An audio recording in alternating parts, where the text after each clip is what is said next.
নমস্কাৰ মৰমৰ ছাত্ৰ ছাত্ৰীসকল তোমালোকৰ পাঠ্যক্ৰমত লগা অতি গুৰুত্বপূৰ্ণ বিষয় এটা আজি আলোচনা কৰিম যিটো কোৱা হয় কালচাৰ সংস্কৃতি আহাচোন তোমালোকৰ সুবিধা হোৱাকৈ মই বৰ্ডখনত কেইটামান কথা লিখি লৈছো যিটো তোমালোকে মন দিবা ইয়াতে সংস্কৃতি অৰ্থাৎ কালচাৰ মানে বুজিলে আমি কি বুজো সংস্কৃতি বুলি ক'লে সাধাৰণতে সংস্কৃতিৰ আমি বুজো যে নৃত্য গীত কলা এইবিলাকেই হ'ল সংস্কৃতি এইবিলাকেই সংস্কৃতি আচলতে নেৰ' সেন্সত বা সংকীৰ্ণ অৰ্থত আমি ক'ব পাৰোঁ কিন্তু ইয়াত দুটা অৰ্থ যিহেতু আছে সংকীৰ্ণ আৰু ব্যাপক সংকীৰ্ণ অৰ্থমতে হ'ল সংস্কৃতি হ'ল মাৰ্জিত ৰুচিবোধক দিশ বুলি কোৱা হয় আৰু ব্যাপক অৰ্থমতে আমাৰ জীৱনৰ সকলোৱে সংস্কৃতিৰ অন্তৰ্গত বিষয় এটা এটা উল্লেখযোগ্য কথা আমাৰ ৰুচিবোধক বা যিখিনি কথা সেই সকলোখিনি নৃত্য গীত এইবিলাক সকলো সংস্কৃতিৰ মাজত পৰিছে কিন্তু বহল অৰ্থমতে সকলো গোটেই জীৱনটো আমাৰ অভিজ্ঞতাৰ যিখিনি হয় গোটেই ব্যক্তিত্বসমূহৰ ভিতৰতেই আমাৰ সংস্কৃতি বিয়পি আছে ইয়াতে কৈছে ইয়াত মই এটা কথা দিছো যে culture has been derived from Latin word cultura means to cultivate in this way culture means to refine or to civilize the individual as well as society ইয়াত কৈছে যে লেটিন যিটো শব্দ কালচাৰ শব্দৰ লেটিন শব্দৰ পৰা কালচাৰৰ পৰা আহিছে আন কিছুমান কিতাপত আকৌ আৰু এটা কথা মই ইয়াতে লিখা নাই তথাপি মন কৰিবা আন কিছুমান কিতাপত আৰু এটা শব্দ উল্লেখ কৰা আছে জাৰ্মান শব্দ কুলচুৰা KULTURA এই শব্দৰ পৰা আহিছে অৰ্থাৎ মানে দুইটাৰ অৰ্থই হৈছে টু কাল্টিভেট মানে কৰ্ষণ কৰা কৰ্ষণৰ যোগেৰে যিটো বিষয় পাওঁ সেইটোৱেই সংস্কৃতি বুলি কোৱা হৈছে আচলতে শিশু এটা জন্মৰ পিছৰে পৰা সৰুৰে পৰাই নানা বিষয় আয়ত্ত কৰে এইবোৰ অনুশীলন অনুকৰণ আৰু শিক্ষাৰ জৰিয়তেহে পায় ই অধ্যয়নত মাধ্যমত পৰিপূৰ্ণতা লাভ কৰে কালচাৰ শব্দটো পৰিপূৰ্ণতা মানে আমাৰ কালচাৰৰ যিটো বিষয় বিভিন্ন দিশ পৰিপূৰ্ণতা অধ্যয়নৰ যোগেদি লাভ কৰে আচলতে সুশিক্ষা সুৰুচিপূৰ্ণতা সু আচাৰৰ প্ৰবৃত্তি হ'ল শিক্ষা মন কৰিবা আৰু বিভিন্ন ধৰণৰ বিষয়বিলাক আমি আলোচনা কৰোঁতে বিভিন্নজন শিক্ষাবিদ দাৰ্শনিকৰ বিভিন্ন সংজ্ঞাবিলাক আমি জানিব লাগে ইয়াত মেকাইভাৰৰ কথা এটা উল্লেখ কৰিছোঁ যে culture is the expression of our nature in our moods of living and the thinking in our everyday intercourse in art, in literature, in religion, in recreation and enjoyments. কি কৈছে যে মেকাইভাৰে কৈছে যে সংস্কৃতি হ'ল আমাৰ প্ৰকৃতিৰ প্ৰকাশ যিয়ে আমাৰ জীৱন যাত্ৰা চিন্তা ভাৱনা দৈনন্দিন ক্ৰিয়া প্ৰতিক্ৰিয়াৰ শিল্পকলা সাহিত্য ধৰ্ম আনন্দ প্ৰভৃতিৰ দ্বাৰা ফুটি উঠে বিভিন্ন ধৰণৰ দিশ দৈনন্দিন ক্ৰিয়া প্ৰতিক্ৰিয়াৰ শিল্পকলা সাহিত্য ধৰ্ম প্ৰভৃতি এনেকুৱা ধৰণৰ কথাবিলাক আমাৰ ইয়াত উল্লেখ আছে এটা মেকাইভাৰে যিখিনি কথা কৈছে তাৰ পৰা আমি বুজিলোঁ যে আমাৰ জীৱনটোৰ মাজতেই সকলো ক্ষেত্ৰতেই সংস্কৃতি বিৰাজমান হৈ আছে এতিয়া সংস্কৃতিৰ যদি প্ৰকৃতি সম্পৰ্কে আমি আলোচনা কৰোঁ সংস্কৃতিৰ প্ৰকৃতিৰ সম্পৰ্কে আমি ক'ব লাগিব culture is learned or acquired culture আমাৰ সংস্কৃতি সাধাৰণতে আমাৰ অৰ্জিত এটা দিশ যে culture is not inherited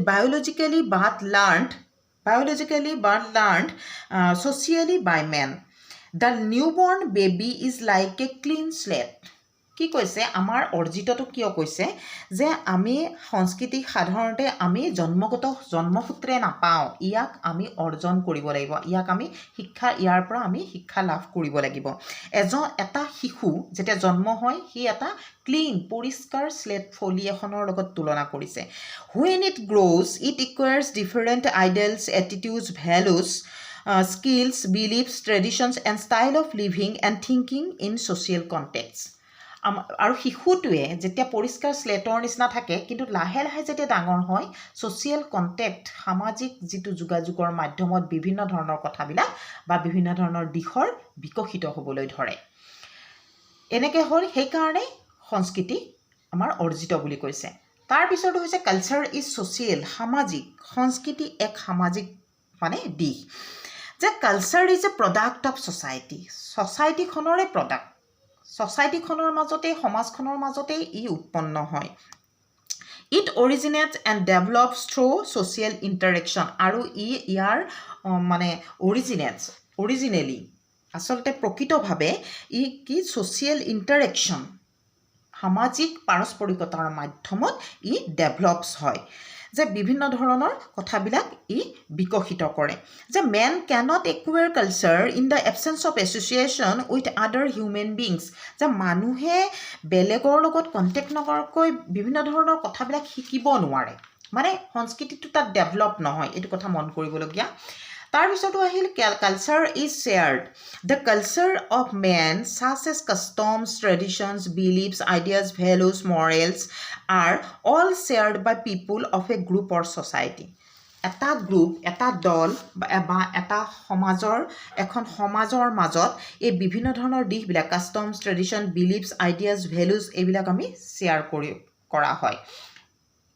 it is also' another nature of culture তাৰপিছত আহিলে যে কালচাৰ ইজ ট্ৰেন্সমিশ্যন সংস্কৃতি হ'ল হস্তান্তৰিতকৰণ কৰা এটা বস্তু দিশ সেইটো এটা মন কৰিব লাগিব যে culture is transmitted from one generation to the next parents pass on culture traits to their children and they in turn give them to their children and so' on মানে সকলো সংস্কৃতিৰ যিখিনি কথা সংস্কৃতিৰ যিখিনি ৰুল ৰেগুলেশ্যন সেইবিলাক এটা জেনেৰেশ্যনৰ পৰা আন এটা জেনেৰেশ্যনলৈ পাছ কৰা হয় হস্তান্তৰিত কৰা হয় তাৰপিছত আহিলে কালচাৰ ইজ এডাপ্টিভ গ্ৰহণ কৰা কালচাৰটো আমি গ্ৰহণ কৰোঁ culture has an adaptive quality ইয়াৰ এটা কোৱালিটিয়ে আছে সংস্কৃতিৰ এটা কোৱালিটিয়ে আছে এটা গুণ আছে এডাপ্টিভ কোৱালিটি ইট অলছ'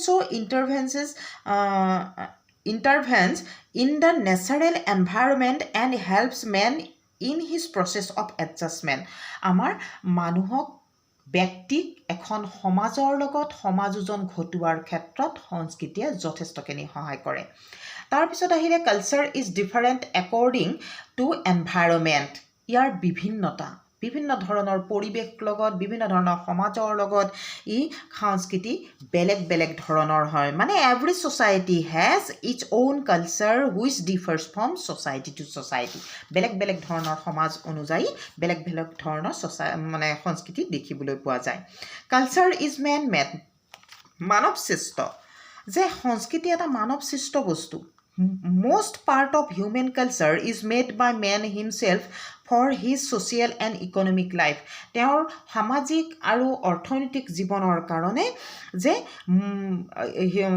ব্যক্তি এজনৰ কালচাৰ মানে সংস্কৃতি নিজৰ মতে গঢ় দি লয় মেন মেড মানুহেই সৃষ্টি কৰে নিজৰ ব্যক্তিগত জীৱনৰ সুবিধা অনুযায়ী তাৰপিছতো আহিছে culture is the sum total of man's life experience মানৱ জীৱনৰ অভিজ্ঞতাৰ সমূহ হ'ল সংস্কৃতি কালচাৰটো কি কৈছে যে the knowledge and experiences a man acquires in life in his culture they are manifested in social contacts যে এজন ব্যক্তিয়ে বিভিন্ন ধৰণৰ যিবিলাক অভিজ্ঞতা হ'ব গোটেই জীৱনজুৰি যিখিনি অভিজ্ঞতা পাব সকলোৰে সমূহেই হ'ল সংস্কৃতি এইখিনি হ'ল নেচাৰ অফ কালচাৰ তাৰপিছৰ পইণ্টটো হ'ল ইম্পৰ্টেঞ্চ অফ কালচাৰ যে সংস্কৃতিৰ গুৰুত্বতাটো কেনেকুৱা যে আমাৰ সংস্কৃতি আমাৰ জীৱনত কেনেকুৱা ধৰণৰ আমাৰ প্ৰভাৱ বিস্তাৰ কৰিব পাৰে আচলতে সংস্কৃতিক কোৱা হয় ট্ৰেজাৰী অফ নলেজ সংস্কৃতিৰ জ্ঞানৰ কোষাগাৰ বুলি কোৱা হয় মনত ৰাখিবা সংস্কৃতিয়ে মানুহৰ দৈহিক সামাজিক বৌদ্ধিক অস্তিত্ব টিকি থকাৰ বাবে এই জ্ঞান ভাণ্ডাৰ উজাৰি দিয়ে যে সংস্কৃতিয়ে আমাক সহায় কৰে বিভিন্ন ধৰণৰ দিশবিলাক মানে সহায় কৰা হিচাপে যে ক্ষমতা কেতিয়াবা প্ৰাকৃতিক পৰিৱেশকে নিজৰ মতে পৰিৱৰ্তন কৰিব খোজে, ব্যক্তিয়ে যে নিজে খাপ খুৱায়, তেতিয়া প্ৰাকৃতিক পৰিৱেশকো অকণমান হ'লেও পৰিৱৰ্তন কৰিবলৈ খোজে। এই ক্ষমতা লাভ কৰে অকল কিন্তু সংস্কৃতিৰ কাৰণে। সংস্কৃতিয়ে আমাক এই ক্ষেত্ৰত যথেষ্ট সহায় কৰে। সংস্কৃতিয়ে ব্যক্তিক নানা জ্ঞান কৌশল প্ৰদান কৰে, যাৰ বাবে ব্যক্তিয়ে নানা প্ৰতিক্ৰিয়া প্ৰদান কৰাৰ বাবে সক্ষমতা লাভ কৰে। সেইখিনি কথা মনত কৰিবা। এইবিলাক হ'ল গুৰুত্ব, আমাক ইম্পৰ্টেঞ্চ, আমাক দৰকাৰ যে নানা প্ৰতিক্ৰিয়া সক্ষমতাটো প্ৰদান কৰাৰ ক্ষেত্ৰত, নানা সক্ষমতা প্ৰদান কৰাৰ ক্ষেত্ৰত সংস্কৃতিয়ে আমাক যথেষ্ট সহায় কৰে। মানে মানুহৰ সামাজিক জীৱন সৃষ্টিৰ মূলতেই হ'ল সংস্কৃতি। সেইখিনিয়ে মেইন কথা যে সামাজিক জীৱনৰ মুখ্যভাৱে দিশ এটা হ'ল সংস্কৃতি। আমাৰ সংস্কৃতিৰ প্ৰভাৱতহে কিন্তু এজন ব্যক্তি সমাজৰ একোজন উপযুক্ত সদস্য হৈ জীৱন নিৰ্বাহ কৰিবলৈ সহায়ক হয়। এতিয়া ইয়াত কিছুমান গুৰুত্ব হিচাপে মই বা ইম্পৰ্টেঞ্চৰ ক্ষেত্ৰত মই কেইটামান পইণ্ট দিছোঁ যে culture play a roll of guide, যে গাইড দিয়াৰ ক্ষেত্ৰত পথ প্ৰদৰ্শক হিচাপে সংস্কৃতিয়ে আমাক সহায় কৰে। যে শিশু এটা যাৰ মাজেৰে বিকাশৰ পথত, মনত কৰিবা, শিশু এটা যাৰ মাজেৰে বিকাশৰ যিটো জীৱন যাত্ৰাৰ পথত আগবাঢ়ে তাকেই কিন্তু সংস্কৃতি বুলি কোৱা হয়, অৰ্থাৎ পথ প্ৰদৰ্শক হিচাপে কাম কৰে। তাৰপিছতো আহিলে ইজি টু লিভিং, জীৱন নিৰ্বাহৰ পথ সুগম কৰাৰ ক্ষেত্ৰত, যে সংস্কৃতিৰ যোগেৰে মানুহৰ জীৱন নিৰ্বাহৰ পথ সুগম কৰাত সহায়ক হয়। আমি জীৱন যাত্ৰাৰ বিভিন্ন দিশবিলাক আমি সন্মুখীন হওঁ, সেইবিলাকৰ ক্ষেত্ৰত আমাৰ জীৱন যাত্ৰাটো মসৃণ ৰূপত চলাই লৈ যাবলৈ, ইজি কৰি লৈ যাবলৈ আমাক সংস্কৃতিয়ে সহায় কৰে। সেইকাৰণে ইয়াৰ গুৰুত্বতাটো আছে। তাৰপিছত হ'ল প্ৰব্লেম ছলভিং, সমস্যা সমাধানকাৰী ৰূপে। ব্যক্তিৰ জীৱনৰ সমস্যাসমূহৰ সমাধানৰ বাবে ব্যক্তিয়ে অৱলম্বন কৰা উপায়বোৰেই হ'ল সংস্কৃতি। আমি বিভিন্ন ধৰণৰ সমস্যাবিলাক সন্মুখীন হ'লেও তাৰ সমাধানৰ পথ বাছি উলিয়াবলৈ হ'লে আমাক সংস্কৃতিয়ে সহায় কৰে। ভেৰিজ ফ্ৰম ছ'চাইটি টু ছ'চাইটি, সমাজ অনুযায়ী বেলেগ বেলেগ। সংস্কৃতি সদায় সমাজ অনুযায়ী বেলেগ বেলেগ হয়। মানুহৰ বিভিন্ন চিন্তাধাৰা, আদৰ্শ আদিত সংস্কৃতিৰ প্ৰভাৱ পৰে, সেইকাৰণে ই বেলেগ বেলেগ হয়। তাৰপিছত হ'ল help well adjustment with society, সমাজৰ লগত সুস্থ সমাযোজন ঘটোৱাত সহায়ক। যে সমাজৰ লগত সুস্থ সমাযোজন, ব্যক্তি এজনক সুস্থভাৱে সমাযোজন ঘটাবও লাগিব। সমাজত জীয়াই থকাটোৱেই ব্যক্তিৰ উদ্দেশ্য নহয়, তাত সুস্থভাৱে জীয়াই থকাটো, সুস্থ মানসিক স্বাস্থ্য এটা ৰক্ষা কৰি যদি সমাযোজন ঘটাই লৈ যাব নোৱাৰোঁ, তেতিয়াহ'লে আমাৰ ব্যক্তি নামত আমি ভালদৰে জীয়াই থাকিব নোৱাৰিম। সেইকাৰণে ৱেল এডজাষ্টমেণ্ট কৰিবৰ ক্ষেত্ৰত আমাক সংস্কৃতিয়ে যথেষ্ট সহায় কৰে। তাৰপিছতো হ'ল total evaluation of A man, মানে ব্যক্তিৰ সামগ্ৰিক মূল্যায়ন। ব্যক্তি এজনৰ সামগ্ৰিক যদি আমি মূল্যায়ন কৰিব যাওঁ, ব্যক্তি এজনৰ বিষয়ে যদি আমি ক'বলৈ যাওঁ, ব্যক্তি এজনৰ ক্ষেত্ৰত যদি ইভেলুৱেশ্যন কৰিবলৈ যাওঁ, তেতিয়াহ'লে ডেফিনেটলি আমাক কোনে হেল্প কৰে? কালচাৰে। মানে কালচাৰৰ এইখিনি পইণ্ট হ'ল অতি গুৰুত্বপূৰ্ণভাৱে আমি জানিব লাগিব, যে এইখিনি হ'ল আমাৰ কাৰণে সংস্কৃতিৰ গুৰুত্বতা। তাৰপিছত আহিলে সাংস্কৃতিক পৰিৱৰ্তন, কালচাৰেল চেঞ্জ। কালচাৰেল চেঞ্জৰ ক্ষেত্ৰত আমি যদি ক'ব খোজোঁ যে সমাজ পৰিৱৰ্তন মানেই হ'ল সংস্কৃতিৰ পৰিৱৰ্তন। সমাজতত্ত্বত সংস্কৃতি মানে জৈৱিকভাৱে নহয়, কিন্তু সামাজিকভাৱে আহৰণ কৰা আৰু পৰিহিত কৰা হয় এটা বস্তু। E.B. টাইলৰ নামৰ এজন ব্যক্তিয়ে কৈছিল যে সংস্কৃতি এক জটিল মিক্স আপ কৰা এটা বস্তু, এটা দিশ, যি মিশ্ৰণত জ্ঞান, বিশ্বাস, কলা, নৈতিকতা আদি সকলো দিশবিলাক সোমাই থাকে, আৰু সমাজৰ সদস্য হিচাপে মানুহে আহৰণ কৰিব লগা গুণসমূহ আৰু অভ্যাসসমূহ সামৰি লয়। মানে অতীতৰ পৰা যদি চোৱা যায়, বৰ্তমানলৈকে ব্যক্তিয়ে নিজৰ সুবিধা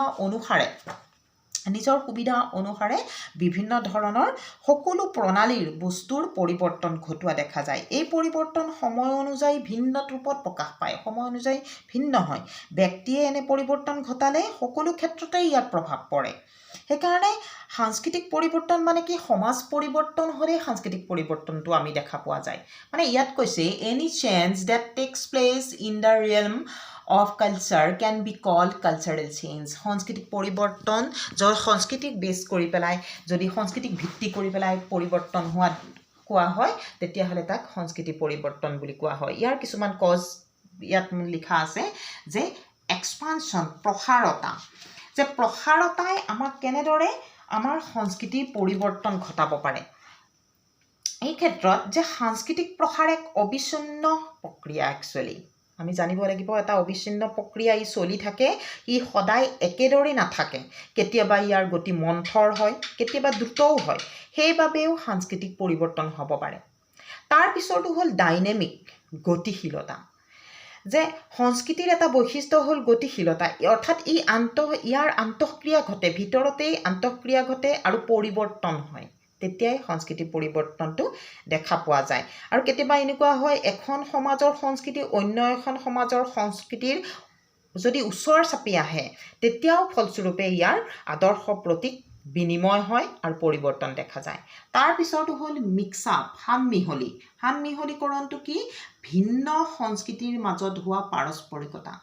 আমাৰ ভাৰতবৰ্ষতেই বিভিন্ন ধৰণৰ সংস্কৃতিৰ ব্যক্তি বসবাস কৰি আছোঁ, আমি বিভিন্ন ধৰণৰ জাতি ধৰ্ম নিৰ্বিশেষে বসবাস কৰি আছোঁ, প্ৰত্যেকজনৰ সংস্কৃতি, ৰুল ৰেগুলেশ্যন, সংস্কৃতি নীতি নিয়ম, সংস্কৃতিগত আচৰণবিলাক বেলেগ বেলেগ। এই সানমিহলীকৰণৰ ক্ষেত্ৰত পাৰস্পৰিকতাৰ ক্ষেত্ৰতো আমাৰ সংস্কৃতিৰ পৰিৱৰ্তন দেখা পোৱা যায়। তাৰপিছৰটো হ'ল গ্ৰহণযোগ্যতা, এডাপ্টেশ্যন, যে অতীতৰ ব্যক্তিয়ে যেতিয়া যেনেদৰে কিছুমান কথা গ্ৰহণ কৰিছিল তেতিয়া তেনে ক্ষেত্ৰত নতুন পুৰুষবিলাকে কিন্তু গ্ৰহণ নকৰিবও পাৰে।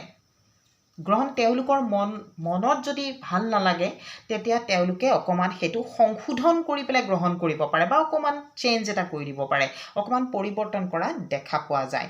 সমাজ তথা সংস্কৃতিৰ পৰিৱৰ্তন তেতিয়াই হোৱা দেখা গৈছে। কালচাৰেল চেঞ্জটো এইটো এটা কাৰণ।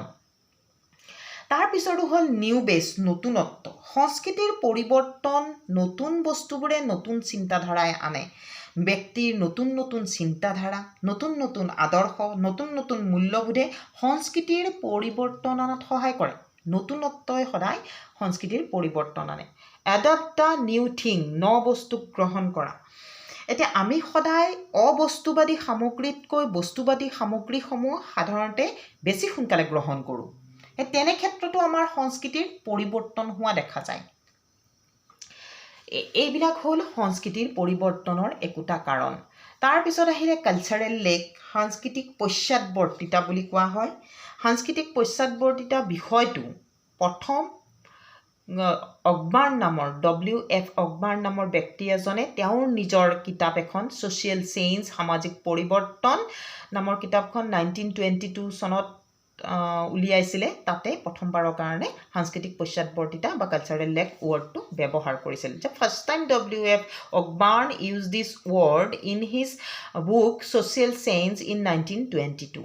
তেওঁ ইয়াত দুটা বিষয়ৰ কথা কৈছিল, যে দুটা বিষয় হ'ল মেটেৰিয়েল কালচাৰ, আনটো হ'ল নন মেটেৰিয়েল কালচাৰ। এতিয়া মেটেৰিয়েল কালচাৰটো কি কৈছে? বস্তুগত সংস্কৃতি, আনটো হৈছে অবস্তুগত সংস্কৃতি। বস্তুগত সংস্কৃতি দুটা পাৰ্ট আছে ইয়াত। তেওঁ কৈছিল that these two parts of culture are closely interrelated, যে দুইটা বিষয়ে দুইটা ভাগেই কিন্তু ইটোৱে সিটোৰ লগত ইণ্টাৰৰিলেটেড, পাৰস্পৰিকভাৱে সম্পৰ্কিত হৈ আছে। But the rate of change which occurs in material and non-material culture is not equal. কিন্তু দুইটাই যিটো পৰিৱৰ্তনৰ হাৰ একেলগে একভাৱে আগবাঢ়ি যোৱা দেখা নাযায়, দুইটাৰ মাজত ডিফাৰেণ্ট আছে বুলি কৈছে। The material culture changes more rapidly than non-material culture. Consequently, a lag is created between the two parts of culture. এই মেটেৰিয়েল এণ্ড নন মেটেৰিয়েল কালচাৰৰ মাজত এটা ভাষ্ট ডিফাৰেঞ্চ থাকি যায়, যে আমি বস্তুগত সংস্কৃতি অবস্তুগত সংস্কৃতিতকৈ অতি সহজে গ্ৰহণ কৰোঁ। আমি ইয়াত এটা উদাহৰণ দিব পাৰি। আমি পশ্চিমীয়া সংস্কৃতিৰ প্ৰতি আমি প্ৰত্যেকে আকৰ্ষিত হওঁ। পশ্চিমীয়া সংস্কৃতিৰ ৰুল ৰেগুলেশ্যনতকৈ, লাইফষ্টাইলতকৈ আমি তেওঁলোকৰ সাজ পোছাক, তেওঁলোকে ইউজ কৰা কোনো বস্তু আমি অতি সহজে গ্ৰহণ কৰোঁ। তাৰপিছতো আমাৰ কালচাৰেল ডিফিউজন সাংস্কৃতিক বিক্ষিপ্তকৰণ বিক্ষিপ্তকৰণৰ ক্ষেত্ৰত কি কৈছে যে সাংস্কৃতিক বিক্ষিপ্ত মানে কি যেতিয়া সংস্কৃতি দেশকাল পাত্ৰ বিচাৰ নকৰি সম্প্ৰসাৰিত হৈ পৰে তাকেই সাংস্কৃতিক বিক্ষিপ্তকৰণ বুলি কোৱা হয় আচলতে বিক্ষিপ্ত মানে কি ডিফিউজন মানে কি ডিফিউজ মানে হ'ল বিয়পি পৰা ইয়াত কৈছে cultural diffusion is the process by which cultural traits invented or discovered in one society are spread directly or indirectly to other societies এটা সাংস্কৃতিক বিক্ষিপ্তকৰণৰ কথা ক'বলৈ গ'লে সাংস্কৃতিক বিক্ষিপ্তকৰণে এটা এনেকুৱা ধৰণৰ প্ৰক্ৰিয়া বিভিন্ন ধৰণৰ ডাইৰেক্টলি হওক বা ইনডাইৰেক্টলি হওক প্ৰত্যক্ষ বা পৰোক্ষভাৱে ই বিভিন্ন সমাজত বিয়পি পৰে এতিয়া এই ক্ষেত্ৰতো আৰু এটা ক'ব পাৰি যে আমাৰ অসমীয়া সমাজত ধুতি পাঞ্জাবী পিন্ধাটো পুৰুষসকলৰ মাজত এটা পৰম্পৰাগত সাজ মন কৰিবা ছাত্ৰ ছাত্ৰীসকল যে তেনেদৰে চুট বুট কোট পৰিধান কৰাটো কিন্তু বিদেশীসকলৰহে সাজ এটা কিন্তু বৰ্তমান দেখা যায় এই চুট বুট কোট প্ৰভৃতি সাজযোৰেই সকলোৱে আঁকোৱালি লৈছে এনেদৰে অসমীয়া পৰম্পৰাগত সাজৰ মাজত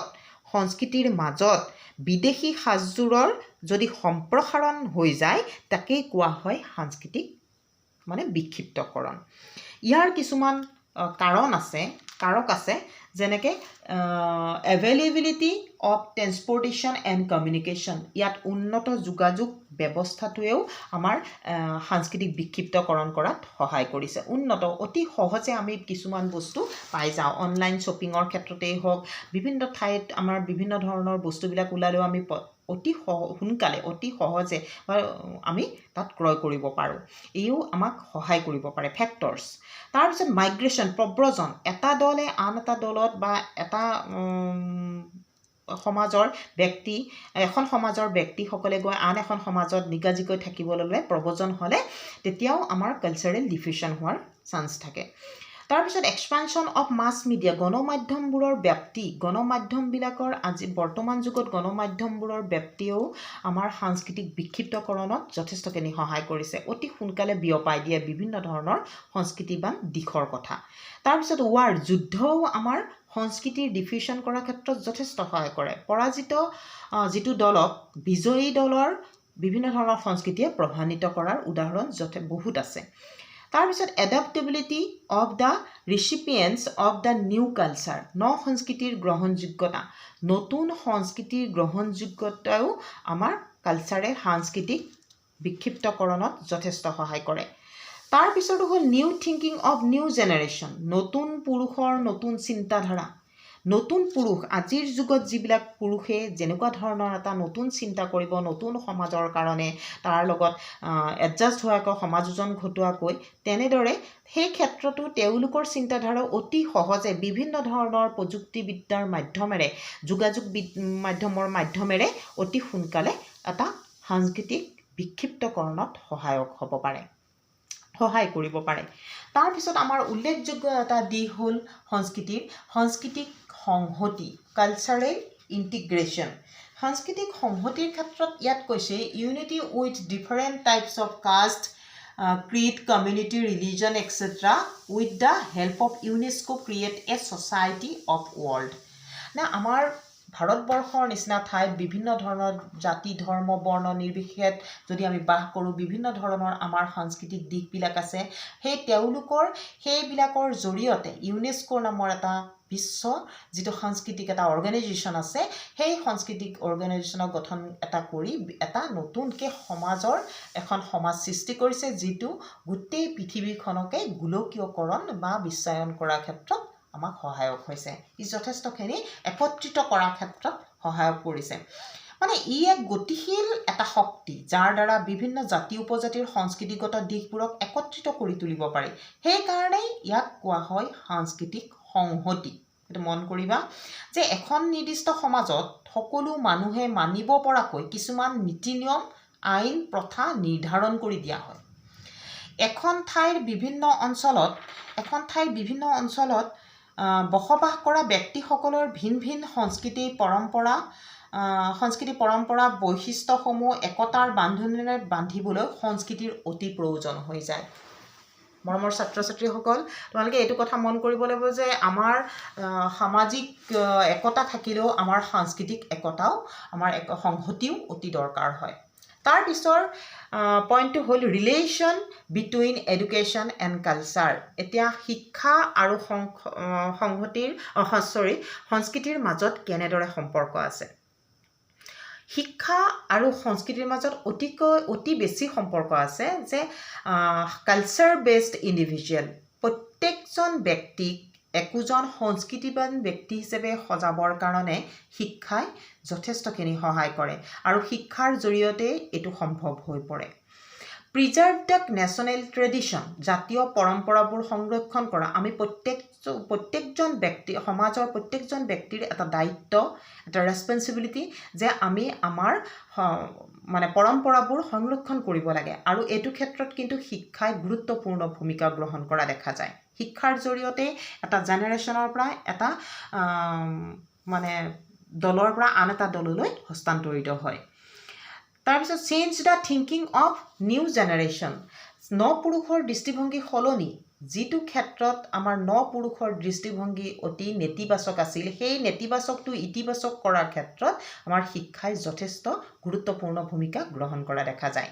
তাৰপিছতো আহিলে ডেভেলপমেণ্ট অফ পাৰ্চনেলিটি, ব্যক্তিত্বৰ বিকাশ। প্ৰত্যেকজন ব্যক্তিৰ ব্যক্তিত্বৰ বিকাশৰ ক্ষেত্ৰত আমাৰ শিক্ষাই যথেষ্টখিনি সহায় কৰে। শিক্ষাই সংস্কৃতিবান এজন ব্যক্তিৰ প্ৰত্যেকটো কোৱালিটি, প্ৰত্যেকটো গুণৰ বিকশিত কৰাৰ ক্ষেত্ৰত শিক্ষাই আমাৰ যথেষ্টখিনি সহায় কৰে। তাৰপিছত দেখা যায় মিডিয়া অফ কালচাৰেল চেঞ্জ, সংস্কৃতি পৰিৱৰ্তনৰ বাহক হিচাপেও শিক্ষাই কাম কৰে। এটা জেনেৰেশ্যনৰ পৰা আন এটা জেনেৰেশ্যনলৈ যদি সংস্কৃতিটো আমি হস্তান্তৰিত কৰিবলৈ হয় বা সংস্কৃতিৰ পৰিৱৰ্তনৰ কাৰক হিচাপে আমি ক'ব পাৰোঁ, তেতিয়াহ'লে শিক্ষাৰ কথাটো আগতেই আহে। শিক্ষাৰ জৰিয়তে এটা গোটত, এটা দলক সংস্কৃতিৰ পৰিৱৰ্তনৰ ক্ষেত্ৰত সহায়ক হোৱাকৈ আমি বিভিন্ন ধৰণৰ কথাবিলাক তেওঁলোকক জনাব পাৰোঁ। তাৰপিছত influence on co curricular activities, সহ পাঠ্যক্ৰমিক কাৰ্যত প্ৰভাৱ। আমাৰ শিক্ষাৰ এটা উল্লেখযোগ্য দিশ হ'ল সহ পাঠ্যক্ৰমিক কাৰ্যাৱলী। বিভিন্ন ধৰণৰ গান, নাচ, বিভিন্ন ধৰণৰ আমাৰ সহ পাঠ্যক্ৰমিক কাৰ্যাৱলী আছে। এই সহ পাঠ্যক্ৰমিক কাৰ্যত প্ৰভাৱিত কৰিবলৈ, তাত বিকশিত কৰিবলৈ শিক্ষাই আমাক যথেষ্ট সহায় কৰে। ইয়াৰ যোগেদিও আমাৰ সংস্কৃতিৰ ইনডাইৰেক্টলি হওক বা ডাইৰেক্টলি হওক, প্ৰত্যক্ষ বা পৰোক্ষভাৱে হ'লেও আমাৰ সংস্কৃতিৰ লগত জড়িত হৈ আছে। তাৰপিছত transfer and tradition of culture, সাংস্কৃতিক পৰম্পৰাগত হস্তান্তৰিত কৰা। সংস্কৃতিৰ যিবিলাক পৰম্পৰা আছে, আমি অতীতৰ পৰা যিখিনি সাংস্কৃতিক ৰুল ৰেগুলেশ্যন, যিখিনি নিয়ম নীতি ভাৱ আচাৰ ব্যৱহাৰ পাই আহিছোঁ সংস্কৃতিগতভাৱে, এই সকলো কথাখিনি হস্তান্তৰিত কৰিবৰ কাৰণে একমাত্ৰ উপায় হৈছে শিক্ষা। শিক্ষাৰ জৰিয়তেই হয়। আমাৰ শিক্ষাৰ অবিহনে আমাৰ সাংস্কৃতিক পৰম্পৰা হস্তান্তৰিত কৰিব পৰা নাযায়। তাৰপিছত solve the conflict between culture. এতিয়া বিভিন্ন ধৰণৰ সংস্কৃতিৰ মাজত কেতিয়াবা সংঘৰ্ষও দেখি পোৱা যায়। এই সংঘৰ্ষবিলাক দূৰীকৰণ কৰিবৰ ক্ষেত্ৰত শিক্ষাৰ জৰিয়তে মনোভাৱ বহল কৰিব পাৰোঁ। আমাৰ ছাত্ৰ ছাত্ৰীসকলক বিভিন্ন ক্ষেত্ৰত আগবঢ়াই নিবৰ কাৰণে, নিজৰ মাজতে সংঘৰ্ষ নোহোৱা কৰিবলৈ, সমস্যাবিলাক সমাধান কৰিবৰ কাৰণে আমি শিক্ষাৰ সহায় লওঁ বা শিক্ষাৰ জৰিয়তে এইটো সম্ভৱ হয়। এতিয়া ছাত্ৰ ছাত্ৰীসকল, মই যিখিনি তোমালোকক কালচাৰ বা সংস্কৃতি সম্পৰ্কে অকণমান বুজালোঁ, মই ভাবোঁ তোমালোকৰ অলপমান হ'লেও লাভান্বিত হৈছে। এই কালচাৰ যিটো চেপ্টাৰ আছে, এইটো দ্বিতীয় ষাণ্মাসিকতো অনাৰ্ছ কৰ্চৰ পাঠ্যক্ৰমৰ সন্মান বিষয়ক পাঠ্যক্ৰমৰ ছাত্ৰ ছাত্ৰীসকলকো লাগে আৰু চতুৰ্থ যিটো ছেমিষ্টাৰ, চতুৰ্থ ষাণ্মাসিকৰ অল্ড কৰ্চৰ তেওঁলোককো, জেনেৰেল পেপাৰৰ তেওঁলোককো এইটো বিষয় লাগে। সেইকাৰণে ছাত্ৰ ছাত্ৰীসকল ভালদৰে চাবা, পইণ্টবিলাকো অকণমান ভালদৰে পঢ়িবা বা মন দিবা মোৰ কথাখিনি, তেতিয়া তোমালোকৰ লাভান্বিত হ'ব বুলি মই আশাবাদী। নমস্কাৰ।